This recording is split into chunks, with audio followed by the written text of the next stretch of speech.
అందరికీ నమస్కారం. మనమందరం భారతీయులు.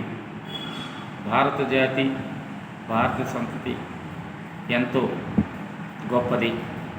అంతేకాకుండా ఈనాడు జరుగుతున్న సార్వత్రిక ఎన్నికల్లో ప్రతి ఒక్కరూ ఎటువంటి ప్రలోభాలకి లొంగకుండా 18 సంవత్సరాల నుండి ప్రతి ఒక్కరూ తమ యొక్క ఓటును వినియోగించుకోవాలి.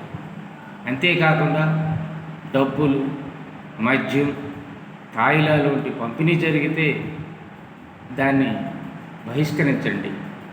అలాగే గ్రామాల్లో ఎటువంటి తగాదాలు లేకుండా శాంతియుతంగా ఉండి అందరూ చక్కగా ఓటు వేసుకోవాలి.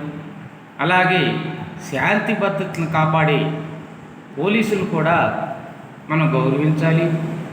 అలాగే రెవెన్యూ శాఖ కానీ, ఎంపీడీఓ శాఖ కానీ వీళ్ళందరినీ సహకరించి ప్రతి ఒక్కరూ నిర్భయంగా, నిష్పక్షపాతంగా నచ్చిన వ్యక్తికి ఓటు వేసి తమ యొక్క ఓటు సద్వినియోగం చేసుకోవాలని కోరుకుంటూ ఇట్లు మీ రమణమూర్తి.